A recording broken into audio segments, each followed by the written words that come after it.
имрӯз комиссияи рушди демократияи иёлоти муттаҳидаи амрико ба 13 созмони ҷамъиятӣ дар тоҷикистон кӯмаки молӣ ато кард. дар миёни онҳо 7 созмон барномаҳои мубориза бо зуҳуроти ифротгароиву терроризм ва омӯзиши блогнависҳову хабарнигориро пешниҳод кардаанд. мануэл микалер, сафири иёлоти муттаҳидаи амрико дар тоҷикистон, таъкид кард, ки ҳадафи ин барномаҳо пешбурд ва расидагӣ ба масоили муҳими иҷтимоӣ аз тариқи ибтикори ҳадафманд аст.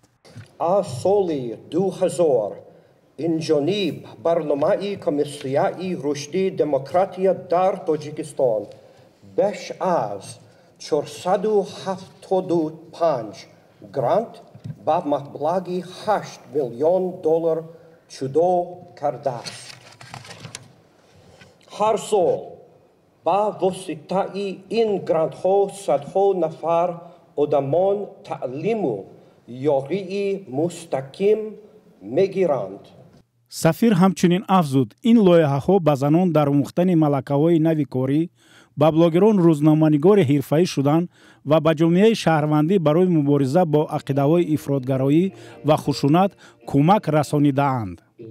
эмбер ора, мудири бахши равобити дипломатии сафорати амрико дар тоҷикистон, мегӯяд, ки комиссияи рушди демократияи иёлоти муттаҳидаи амрико аз соли 2000 ба ин тараф ба 4 соҳаи муҳими ҷомеаи тоҷикистон тамаркуз мекунад ва феҳристи барномаҳое дар даст дорад, ки эҳтимоли сармоягузориашон бештар аст.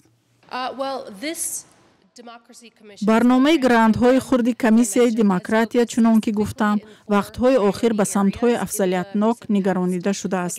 боз такрор мекунам, инҳо тавонмандии занон, расонаҳо, муҳити зист ва мубориза бо ифротгароии хушунатомез мебошанд. онҳо ба наздикӣ чанд вақт пеш муайян карда шуданд ва метавонанд дар оянда тағйир ёбанд.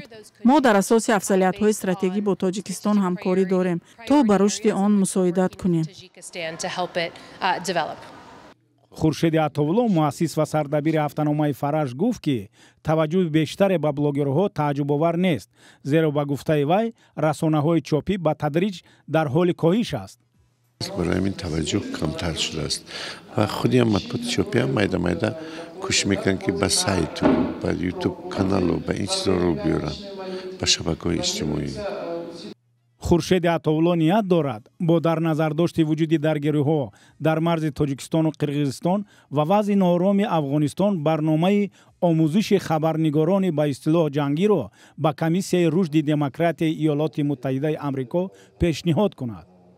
таваҷҷӯҳи комиссияи рушди демократияи иёлоти муттаҳидаи амрико ба омӯзиши блогерҳо ва хабарнигорони расонаҳои расмӣ дар ҳолест, ки дар як соли ахир дар Тоҷикистон 8 блогеру хабарнигор бо иттиҳоми мухталиф равонаи зиндон шудаанд.